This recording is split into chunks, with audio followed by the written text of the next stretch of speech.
Halo, Assalamualaikum warahmatullahi wabarakatuh. Perkenalkan, saya Livati Nur Ida Lailia, calon guru penggerak Angkatan 9 dari SMP Negeri 3 Ngimbang, Kabupaten Lamongan. Perkenalkan, fasilitator saya, Bapak Abdul Khadimul Azal MBD, beserta pengajar praktek saya, Bapak Nur Hasan SPD MM. Dalam video ini saya akan memaparkan mengenai aksi nyata 1.4 budaya positif.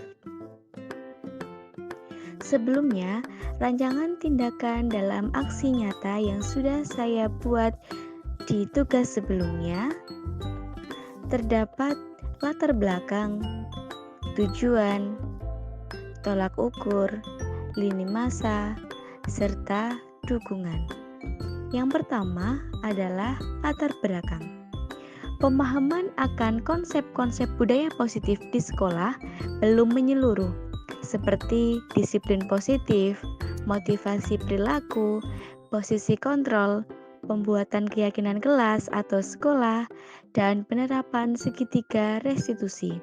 Diharapkan apabila seluruh konsep tersebut dipahami oleh seluruh warga sekolah, maka akan terbangun disiplin positif yang baik di sekolah.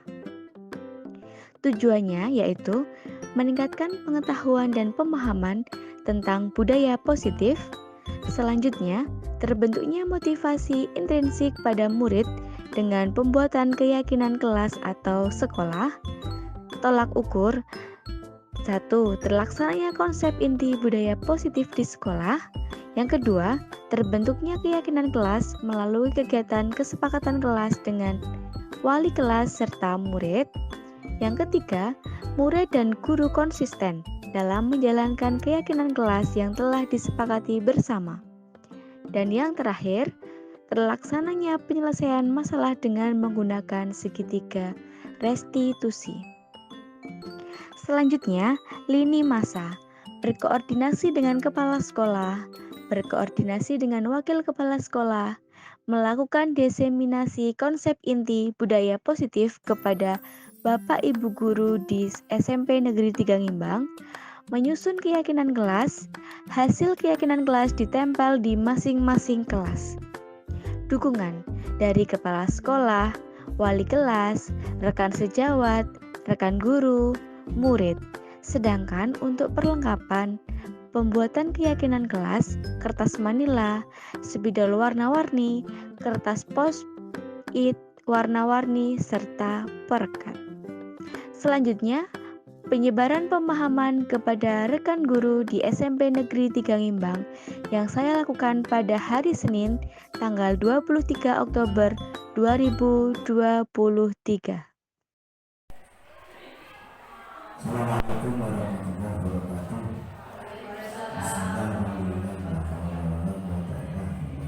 Yang saya hormati Bapak Kepala Sekolah SMP Negeri 3 Ngimbang. Yang saya hormati Bapak Ibu Dewan Guru SMP Negeri 3 Ngimbang.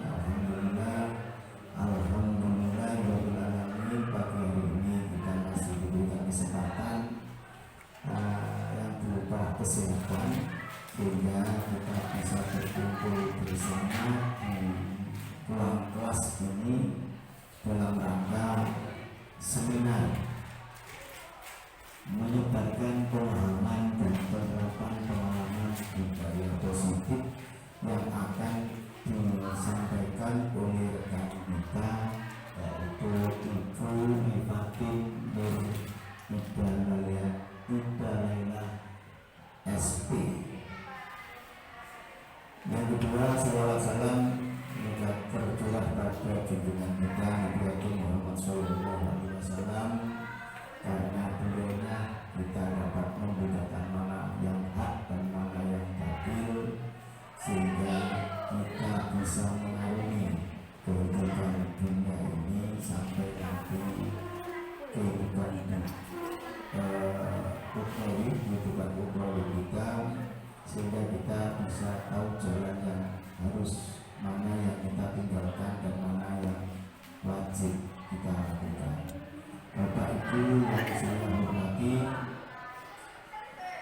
dari pembagi acara pada hari ini, nanti sambutan akan disampaikan oleh Bapak Kepala Sekolah. Kemudian yang kedua, nanti langsung seminar yang akan disampaikan oleh Ibu Bupati. Jadi acara kita pada hari ini dengan durasi 1 jam ke depan. Untuk itu agar kegiatan hari ini bisa kita laksanakan dengan baik, agar bisa kita laksanakan dengan senantiasa mendapatkan petunjuk dan ridho Allah Subhanahu wa Ta'ala, maka acara ini marilah kita lakukan dengan bacaan umum kita. Alhamdulillah bisyafaati Rasul Al-Fatihah.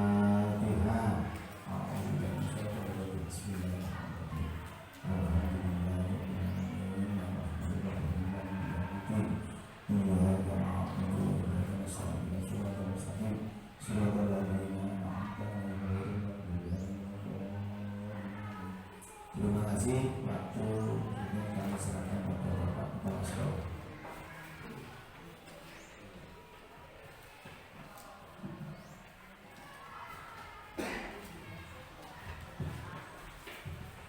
Bapak Ibu sekalian, Assalamualaikum warahmatullahi wabarakatuh. Alhamdulillah, la haula wa la quwwata illa billah. Allahumma shalli ala Muhammad wa ala ali sayyidina Muhammad. Alhamdulillah rabbil alamin.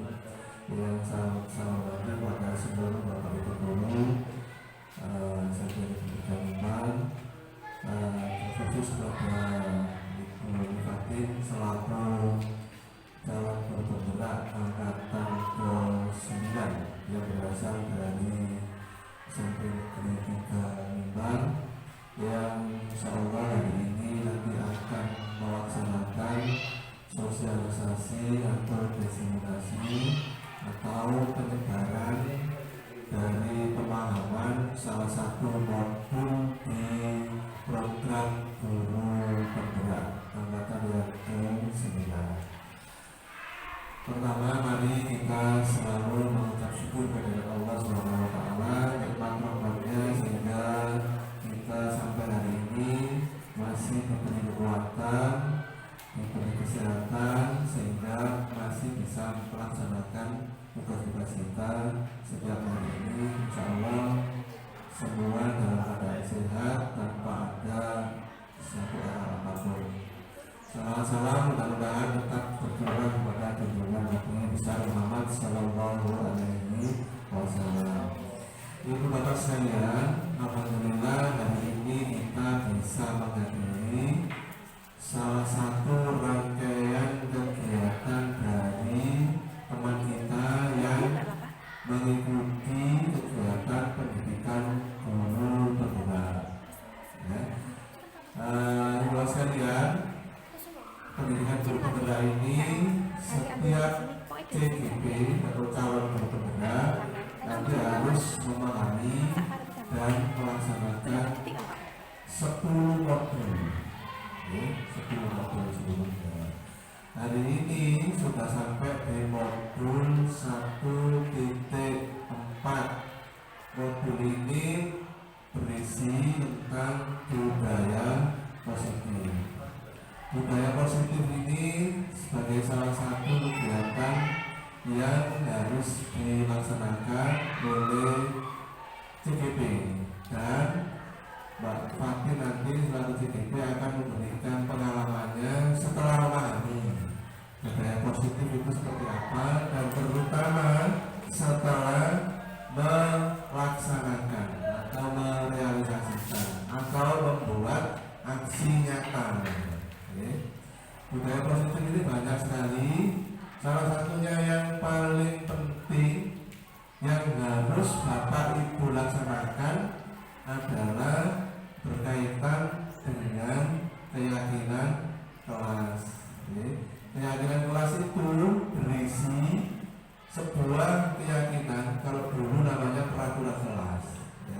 Peraturan kelas di sini nanti kita di program guru penggerak itu lebih cocok dikatakan sebagai keyakinan kelas Kalau peraturan itu lebih cenderung kepada hal-hal yang negatif. Ya, misalnya ada jangan gaduh di dalam kelas. Itu nanti bagaimana akan disampaikan oleh Pak Fatin.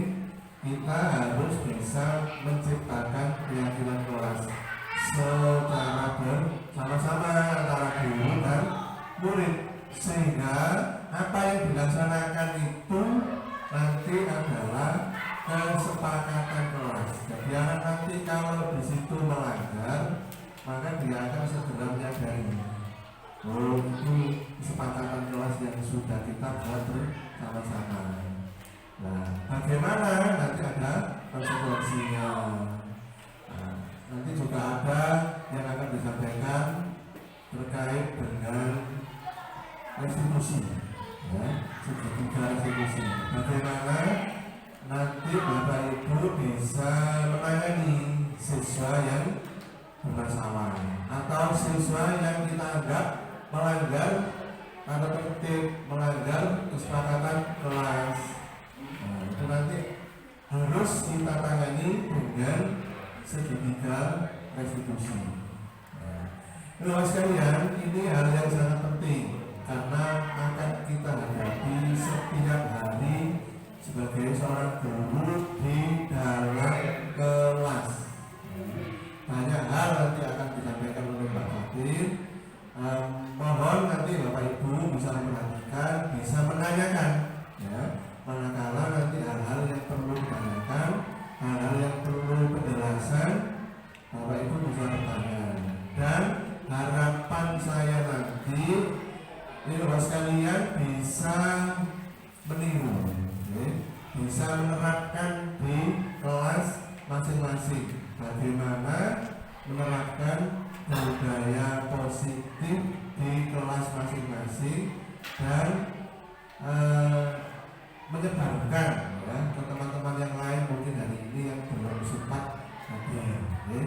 Jadi hari ini nanti akan ada sosialisasi atau penyebaran calon PGP, calon guru penggerak kita. Mbak Fatin ini sudah membuat aksi nyata dalam penerapan budaya positif, hal yang sangat penting. Bapak sekalian, itu yang bisa saya sampaikan, ya, sebagai pengantar secara jelas nanti, ya, secara jelas, secara rinci akan disampaikan oleh guru kita yang ada di SMP Negeri 3 Limbang ini, dan alhamdulillah bisa mengikuti program guru penggerak angkatan yang ke-9. Demikian dari Bapak sekalian yang bisa disampaikan dari pengantar acara. Kurang lebihnya saya mohon maaf. Assalamualaikum warahmatullahi wabarakatuh.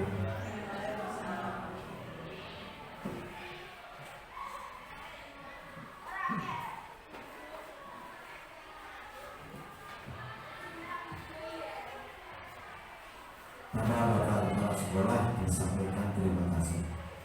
Waktu berikutnya sepenuhnya kami serahkan pada Ibu Guru Fatin Nur Hidayah Sarjana Pendidikan. Jadi saya barangkali ada yang kurang berkenan dalam membuka pembukaan acara ini. Assalamualaikum warahmatullahi wabarakatuh.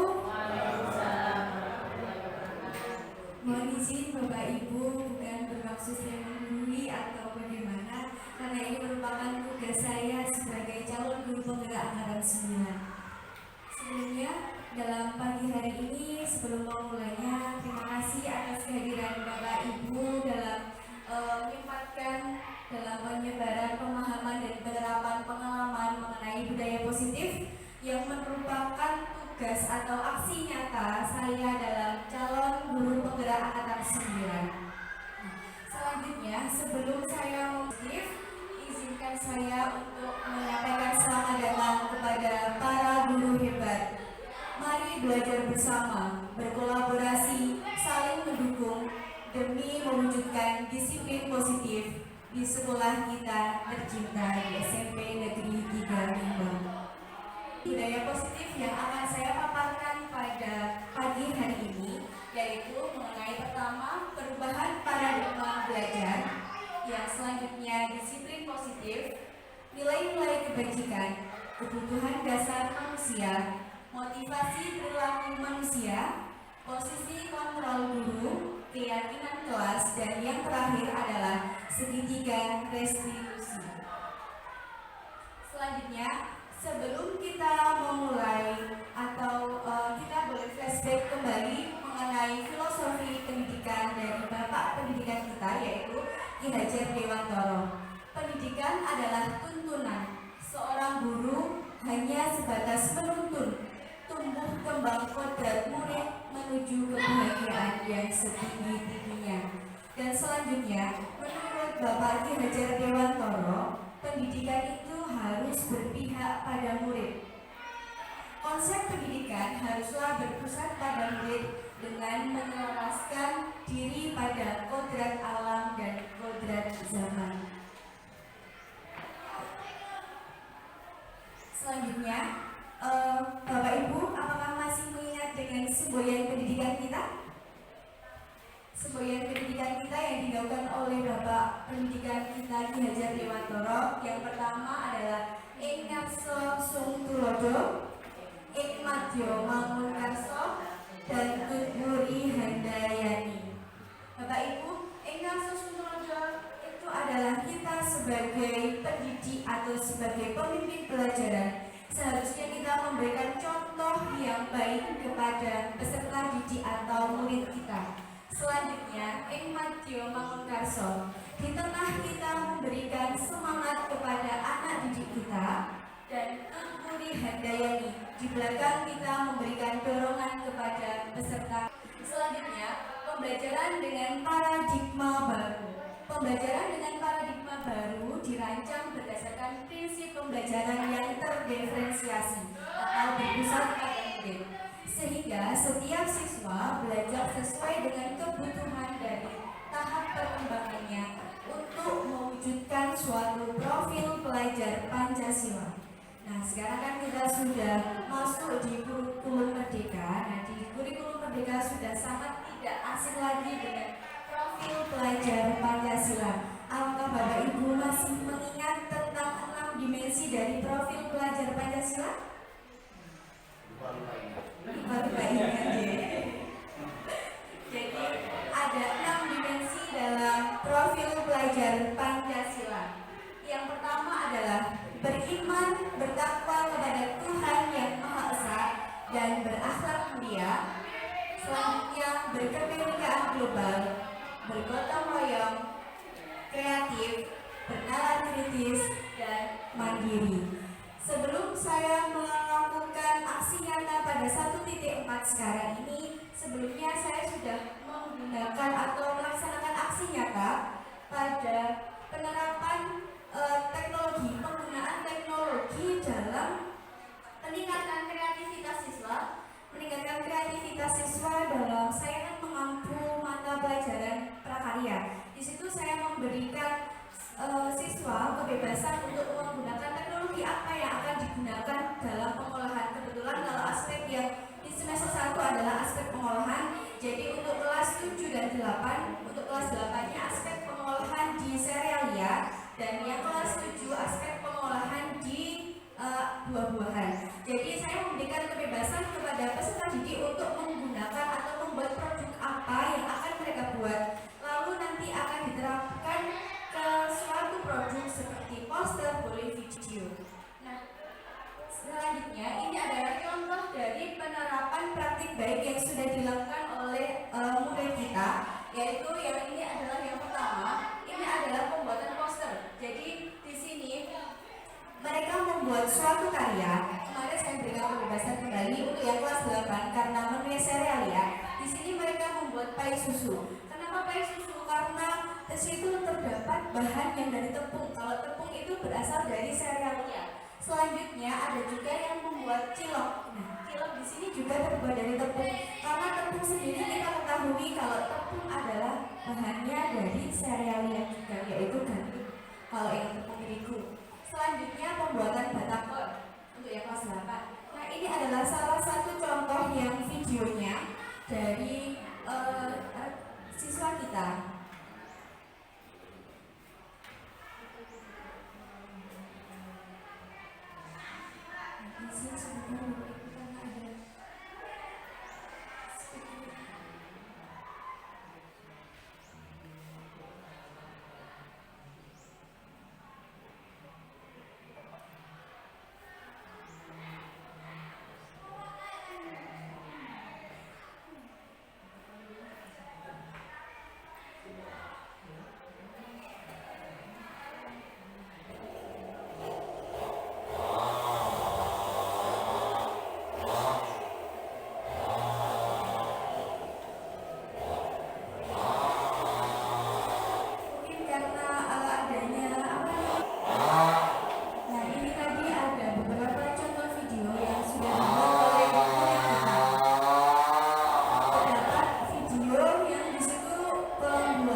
datang ke sekolah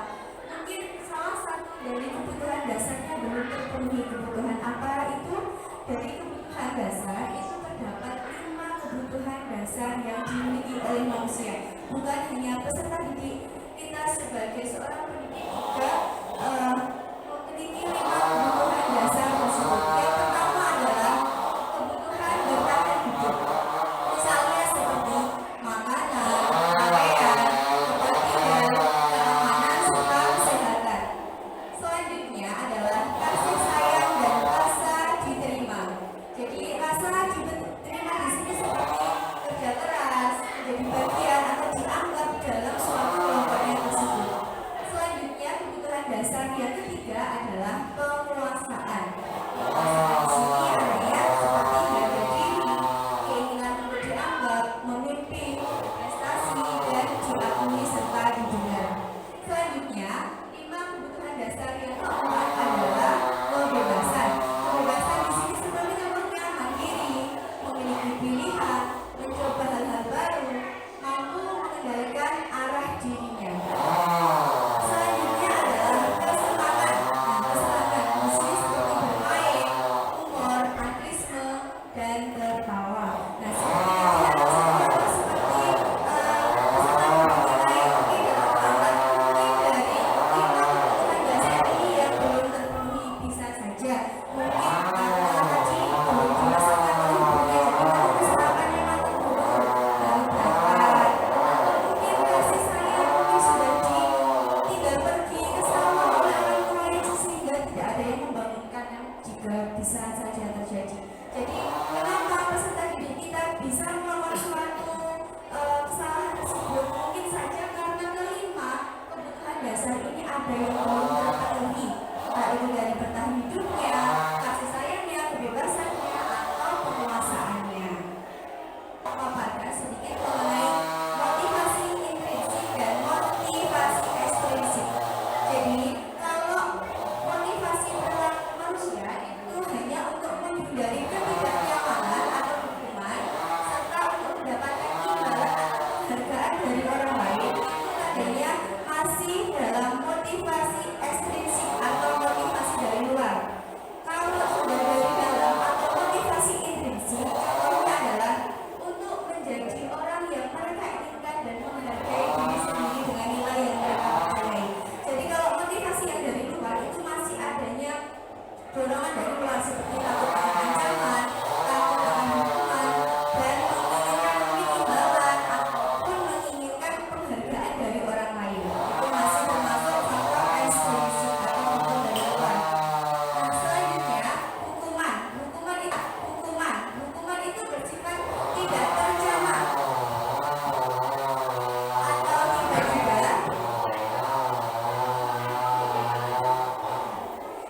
Murid tidak tahu apa yang akan terjadi atau tidak dilibatkan dalam mengambil suatu hukuman tersebut. Selanjutnya, kalau hukuman itu hanya bersifat satu arah. Hukuman bisa berupa hukuman fisik ataupun psikis. Kalau hukuman fisik bisa seperti memiliki lapangan atau pusat seperti itu. Kalau psikis itu lebih ke istilahnya itu dikata-katain seperti itu, dikata-katain mungkin seperti itu. Jadi selanjutnya kita ke konsekuensi. Konsekuensi ini sifatnya terencana atau disepakati sesuai dengan peraturan. Murid tetap dibuat tidak nyaman karena adanya suatu konsekuensi tersebut. Selanjutnya, sifat guru selaku mengelola murid. Yang terbaik kita sebagai pendidik seharusnya menerapkan restitusi. Nah, di dalam kemarin 21 tema saya sudah menerapkan beberapa suatu contoh sehingga restitusi. Dari dalam suatu restitusi, prosesnya menciptakan murid yang berbagi kesamaan, jadi tidak dengan hukuman. Jadi bagaimana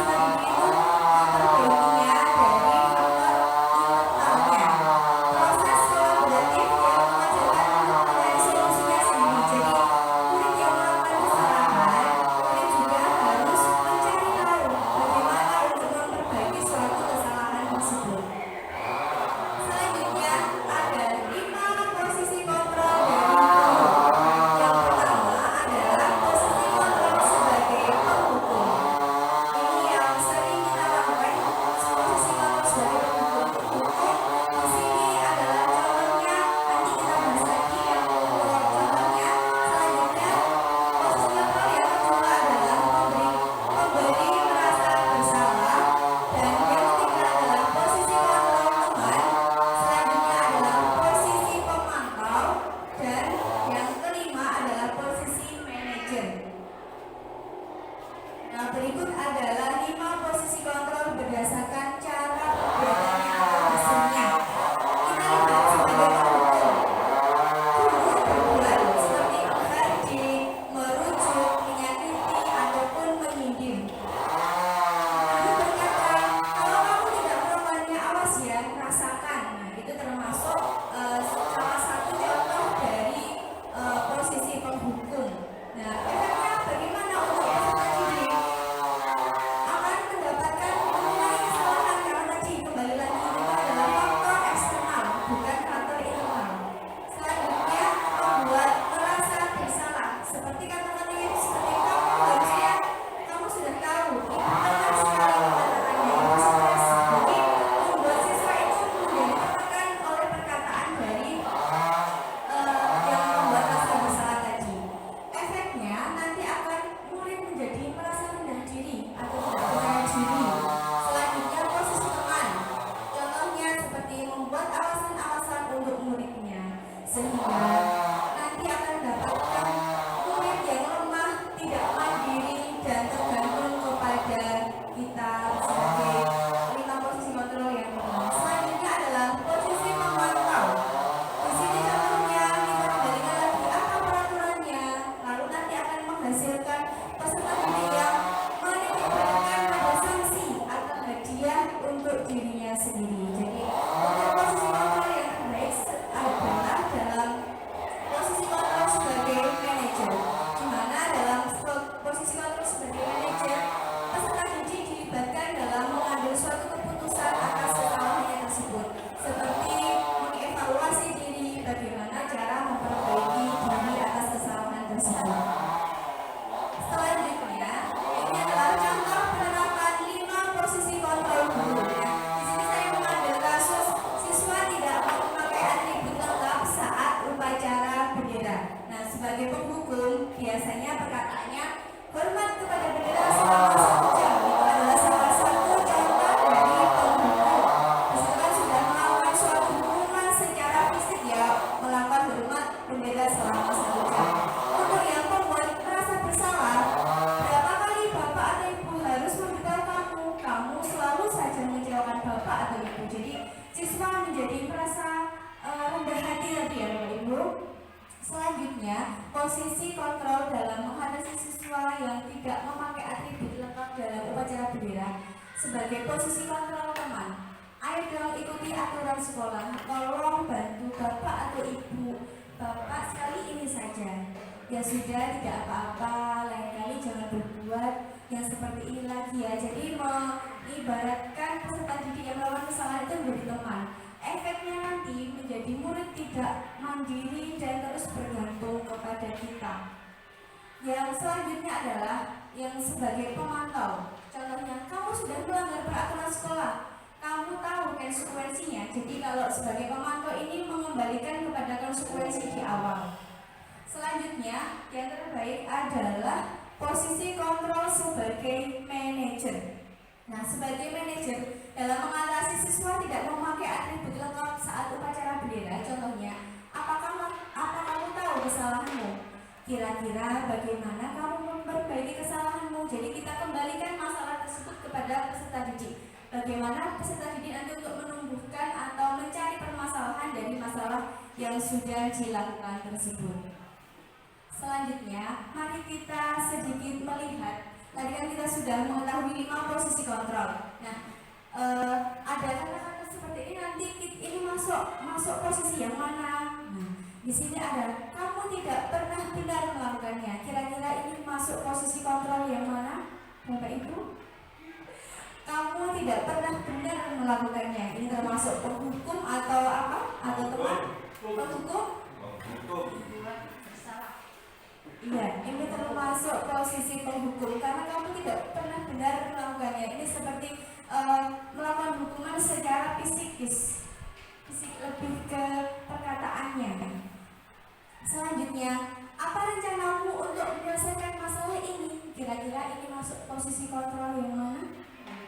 Manajer. Jadi kita kembalikan permasalahan kepada peserta didik tersebut untuk menyelesaikan masalahnya. Selanjutnya, ya sebagai manajer. Selanjutnya ada posisi kontrol apakah aku, ayolah lakukan demi bapak atau ibu ya. Nah kira-kira ini posisi kontrol apa Bapak Ibu? Iya. Selanjutnya ya sebagai manajer.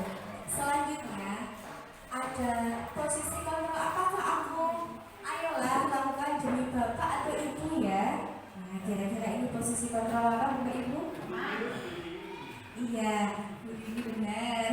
Ini adalah posisi kontrol sebagai teman. Jadi ada perkataan ayolah lakukan demi bapak ibu adalah posisi kontrol teman. Selanjutnya adalah keyakinan kelas. Mengapa keyakinan kelas bukan peraturan kelas? Bapak ibu mungkin mempunyai kontrol teman. Selanjutnya adalah keyakinan kelas. Mengapa keyakinan kelas bukan peraturan kelas? Bapak Ibu mungkin mempunyai gagasannya. Kesepakatan bersama kalau keyakinan ya Pak. Jadi benar Pak Mesti lagi ya. Kalau keyakinan kelas kita membuat kesepakatan dengan peserta didik. Jadi kalau peraturan itu hanya satu yang mengikat, tidak adanya komunikasi antara peserta didik dengan Bapak Ibu guru pembuat keputusan. Nah, selanjutnya bagaimana pembentukan keyakinan kelas tersebut? Jadi kita ulas dulu. Keyakinan kelas itu bersifat abstrak, berupa pernyataan yang universal atau umum dibuat dalam pernyataan positif. Jadi kalau seperti peraturan itu kan ada kata-kata tidak boleh membuang sampah, tidak boleh ramai seperti itu. Kalau keyakinan kita buat kalimatnya menjadi kalimat yang positif. Selanjutnya sedikit kata agar mudah diingat, sesuai dengan kondisi kelas dan sekolah sehingga mudah untuk diterapkan. Dan yang terakhir, semua warga sekolah atau warga kelas dilibatkan saat membuat suatu keyakinan. Kalau sifatnya peraturan itu kan tidak ada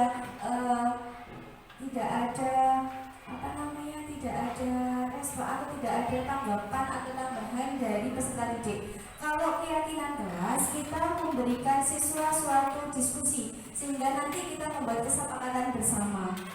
Nah, cara membuat keyakinan kemarin saya sudah menerapkan di kelas yang saya ampu. Di situ dari peraturan kelas kita rubah menjadi suatu keyakinan kelas.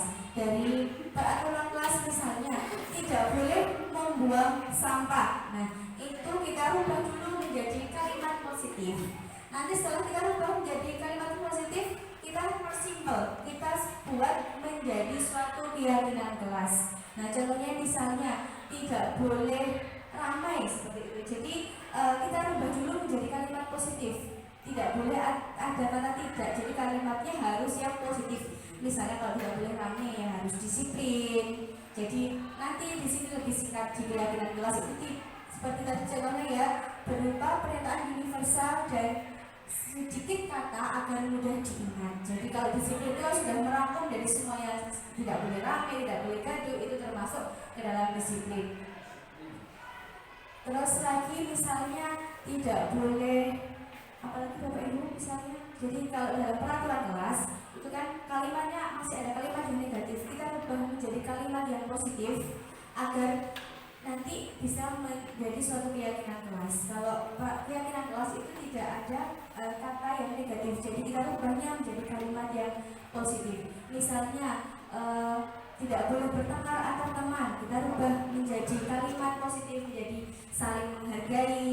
Jadi nanti di keyakinan kelas kita bisa saling menghargai, dituliskan saling menghargai. Jadi cara pembuatan peraturan kelas kemarin itu siswa menuliskan peraturan kelas. Saya bagikan kertas warna-warni ini Bapak Ibu. Saya bagikan kertas warna-warni kepada siswa, ditulis peraturan kelas itu lalu ditempel ke peraturan kelas. Nah dari peraturan kelas kita ubah dulu menjadi kalimat positif. Seperti ada kata tidak boleh, itu kan tidak ada dalam keyakinan kelas, harus kita ubah menjadi kalimat yang positif. Seperti tadi, seperti tidak boleh bertengkar dengan teman, itu bisa kita ubah menjadi saling menghargai seperti itu. Selanjutnya kita masuk ke segitiga restitusi. Jadi segitiga restitusi adalah suatu proses dialog yang dijalankan oleh guru agar dapat menghasilkan murid yang mandiri dan bertanggung jawab. Jadi segitiga restitusi ini terdapat 3 tahapan. menstabilkan identitas, validasi tindakan yang salah, selanjutnya menanyakan keyakinan. Nah, kemarin di tugas saya di 1.4 ini sudah mencoba untuk membuat suatu segitiga restitusi. Nanti di akhir akan ada suatu contoh video dari saya dalam penerapan segitiga restitusi. Nah, kita bahas dulu untuk yang segitiga restitusi yang menstabilkan identitas. Berdasarkan prinsip, membuat kesalahan adalah bagian dari proses pembelajaran. Berbuat salah itu wajar. Tidak ada manusia yang sempurna. Ibu dan bapak juga pernah melakukan itu. Jadi ini adalah kata-kata untuk menstabilkan identitas dari Bapak Ibu. Bapak Ibu tidak mau mencari siapa yang salah, tapi ingin mencari solusi dari permasalahan ini. Jadi kita menstabilkan identitas bahwa mengetahui bahwa kesalahan adalah bagian dari proses pembelajaran. Selanjutnya adalah validasi tindakan yang salah. Memiliki prinsip setiap perilaku berupaya memenuhi suatu kebutuhan tertentu. Nah, mungkin validasi tindakan yang salah ini adalah tadi kembali lagi ke posisi kontrol, apa yang belum terpenuhi dari peserta didik kita sehingga melakukan suatu kesalahan tersebut. Contohnya, kamu pasti mempunyai alasan mengapa melakukan hal itu. Dan lagi, padahal kamu bisa melakukan yang lebih buruk dari ini. Kamu patut bangga karena telah melindungi sesuatu yang penting buatmu. Ini adalah contoh kalimat atau kata yang bisa dilakukan dalam penerapan segitiga restitusi pada tahap validasi tindakan yang salah. Selanjutnya, menanyakan keyakinan.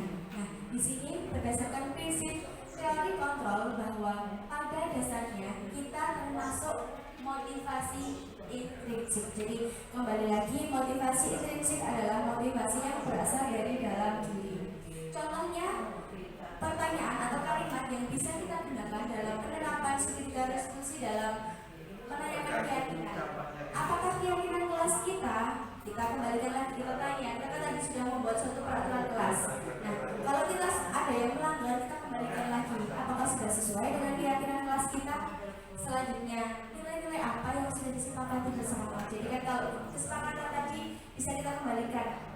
Kesepakatan kan itu sudah kita buat bersama peserta didik. Kalau peraturan tadi kan hanya dari bapak ibu guru saja, bukan dari timbal balik dengan peserta didik. Jadi bisa kita kembalikan lagi, sudah sesuai atau belum yang sudah dilakukan tersebut.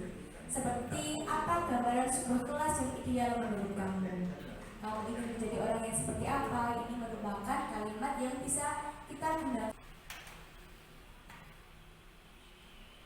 Maaf Mbak Ibu, karena suaranya tidak muncul. Tidak bisa masuk ke audio. Yang penting ada gambarnya, ada tulisannya. Jadi di sini di penerapan segitiga restitusi itu adalah ada 3 tahapan tadi. Ada yang menstabilkan identitas, validasi tindakan yang salah, dan yang terakhir adalah menanyakan keyakinan. Jadi keyakinan kelas itu yang sudah dibuat oleh kesepakatan bersama tadi.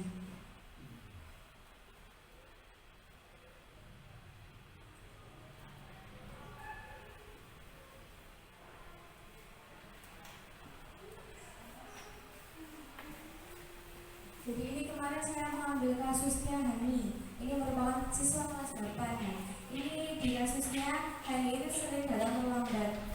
Nanti di dalam penerapan segitiga restitusi saya tanyakan kenapa bisa dalam melambat seperti itu. Apakah sudah sesuai dengan keyakinan kelas kita untuk validasi tindakan yang salah tadi.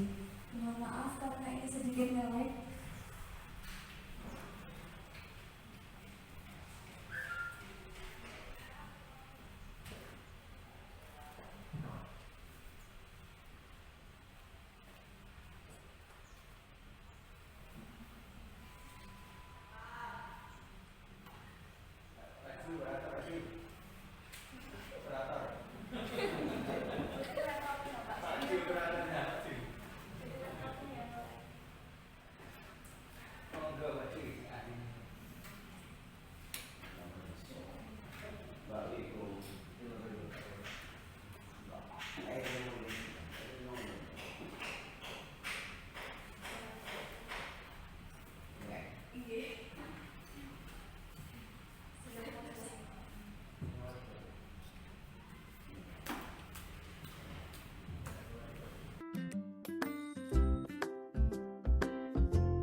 chat, katanya kamu sering datang terlambat ya?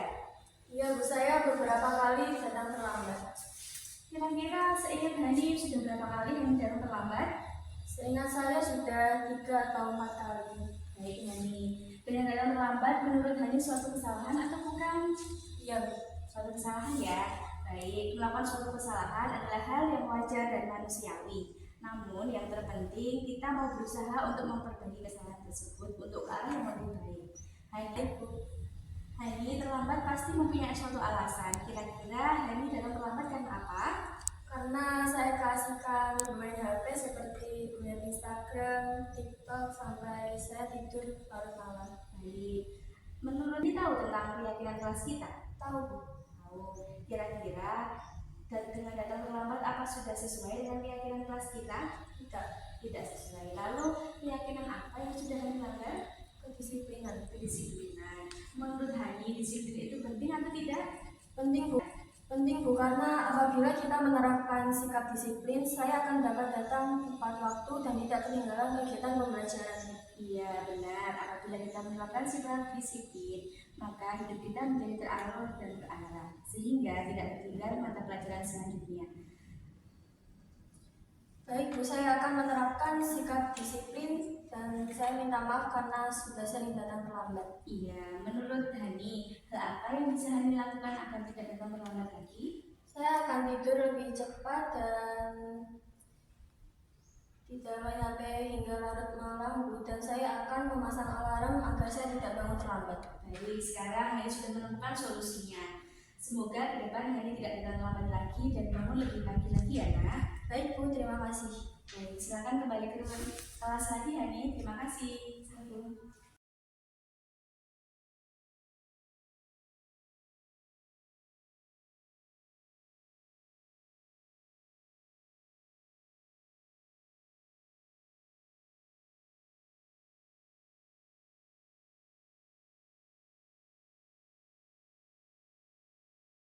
Waalaikumsalam, selamat duduk Agar. Agar, tadi ibu mendengar laporan dari ketua kelas. Katanya tadi kamu bertengkar dengan Maulana ya? Enggak Bu, Kira-kira tadi kamu bertengkar karena apa? tadi PR saya dicontek Bu, saya baru datang lalu buku saya diambil Bu, tas saya dibuka, diambil, dicuri. Begitu, terus kamu marah dan kesal dengan Maulana. Enggak Bu, kayak saja Bu, bajunya Bu, enggak lebih lagi Bu. Baik, tadi kira-kira setelah saya omelin dan sama kesal dengan Maulana, kira-kira ada alasan lain apa tidak? Ada Bu, dia enak saja Bu, nyontek deh. Saya udah ngerjain sampai larut malam Bu, pegel, tidurnya cuma sebentar. Baik, ya sebenarnya hal yang wajar kamu marah dan kesal dengan Maulana karena dia sudah mengambil tugas kamu. Ibu sangat menghargai tindakan kamu tidak sampai memukul Maulana atau bertindak fisik dengan Maulana. Menurut Aga, sekarang coba kita pikirkan. Menurut Aga, apakah sesuai dengan tindakan kelas kita yang sudah Aga lakukan tadi? Sesuai Bu, Kira-kira tindakan apa yang sudah kamu lakukan? saling menghormati Bu. Baik, saling menghormati. Menurut kamu menghormati anak teman itu penting atau tidak? Penting Bu. Nah, kalau menurut kamu terpenting, keyakinan kelas yang harus kamu perbaiki dalam kondisi marah atau harus kamu kendalikan saat kamu marah, kira-kira Harus lebih sabar Bu. harus lebih sabar lagi. Lalu, apa yang kamu lakukan untuk memperbaiki masalah ini, Aga? Saya harus lebih sabar lagi Bu, kalau ada anak yang mencontek saya lebih laporkan kepada Bapak Ibu guru saja. Baik, sekarang Anda sudah menemukan solusi dari permasalahan tersebut ya. Sekarang Anda boleh kembali ke kelas lagi ya, nak. Gitu. Terima kasih Bu. Iya, silakan ke kelas Aga. Karena laptopnya sedang bermasalah, di sini nanti sudah ada langsung ke penutup, Pak. Jadi langsung ke penutup, mau Pak ada yang jawab, Pak?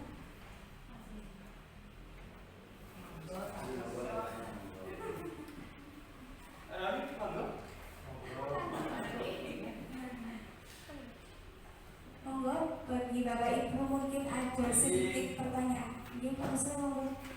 Menyimak apa yang telah disampaikan tadi, diperlukan ada kemampuan kita untuk bisa mengubah dari kata-kata yang kurang pas dan kata-kata tidak itu kita ganti dengan ungkapan yang lebih positif ya. Untuk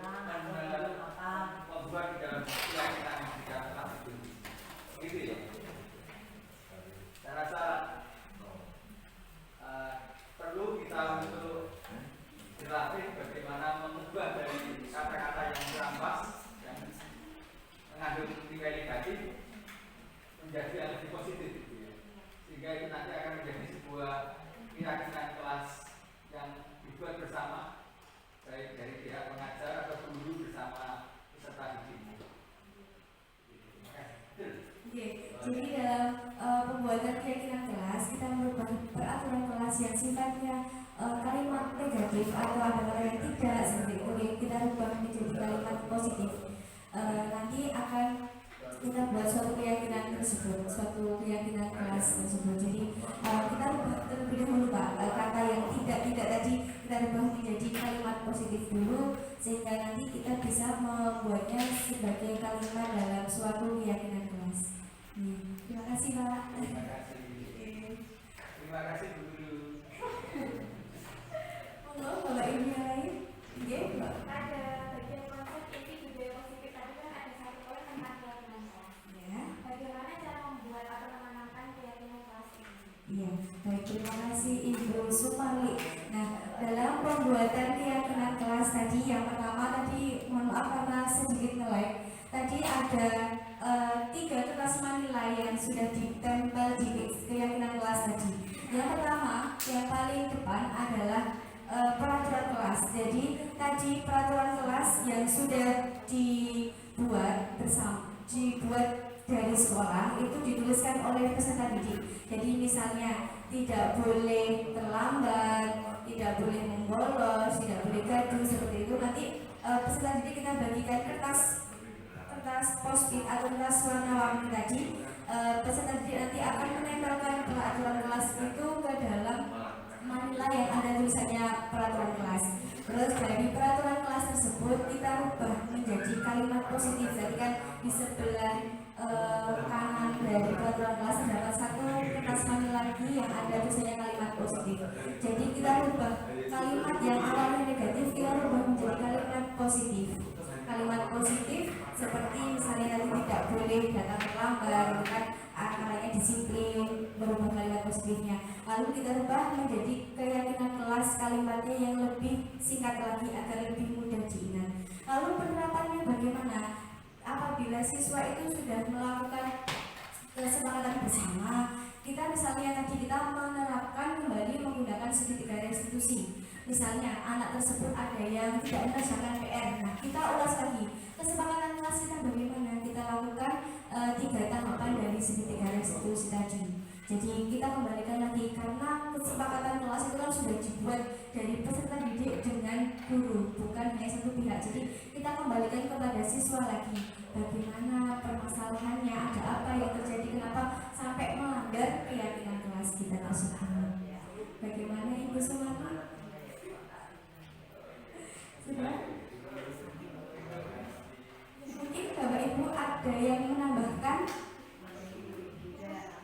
Sampun?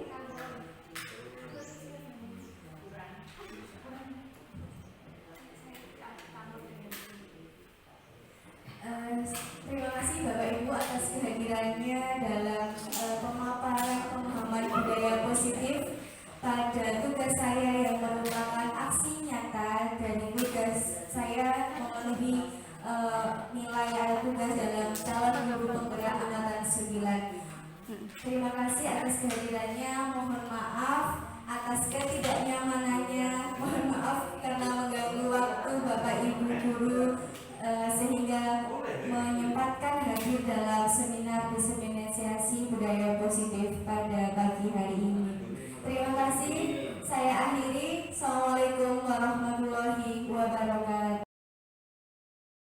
Penerapan pemahaman pada siswa dengan pembentukan keyakinan kelas di SMP Negeri 3 Ngimbang, Kabupaten Lamongan pada kelas 8A. Dalam pembuatan keyakinan kelas, di dalam pembelajaran tersebut siswa duduk lesehan karena terjadi renovasi total pada ruangan kelas yang ada di SMP Negeri 3 Ngimbang. Selamat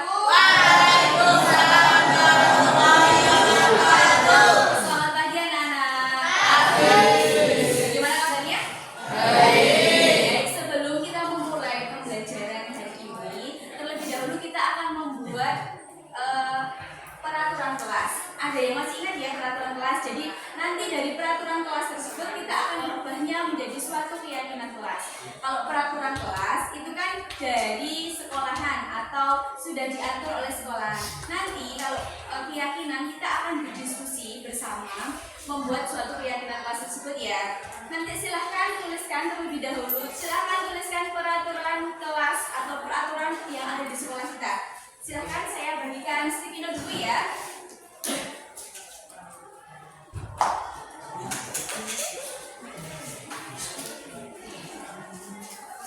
Sudah ditulis, silahkan peraturan kelas tadi ditempelkan di sini. Silahkan satu persatu dan di sini dulu. Silahkan.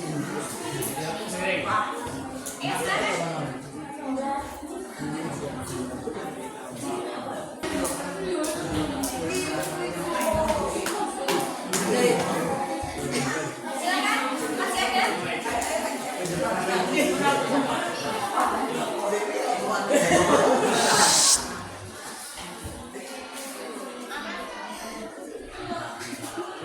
Dan masih ada lagi?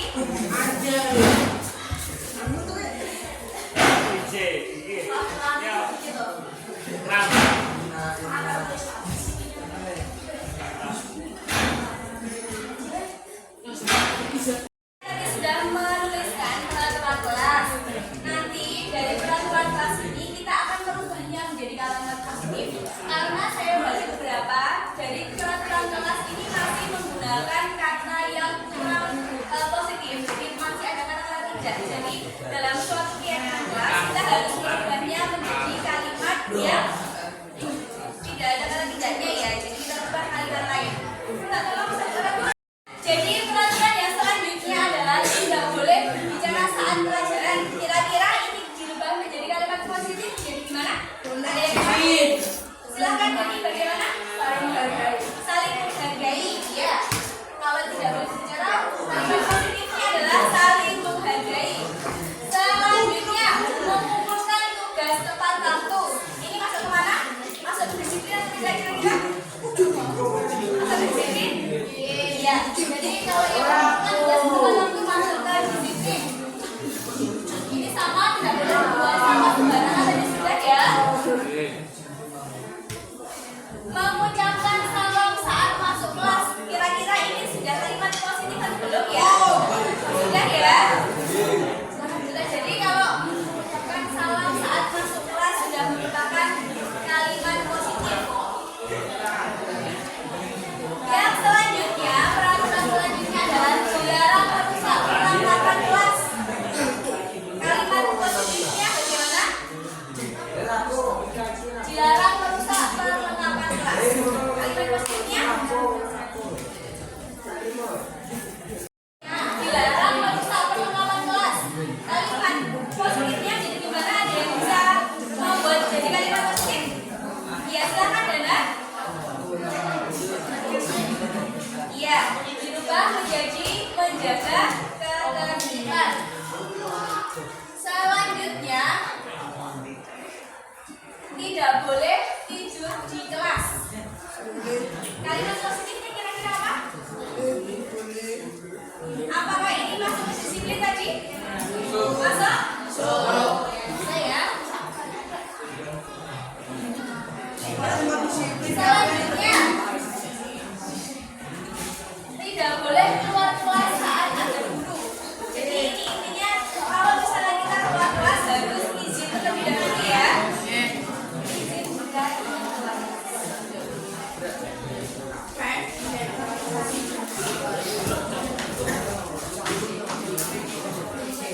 selanjutnya yang terakhir, tidak boleh main HP saat jam pelajaran. Jadi gimana?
Demikian video aksi nyata budaya positif 1.4.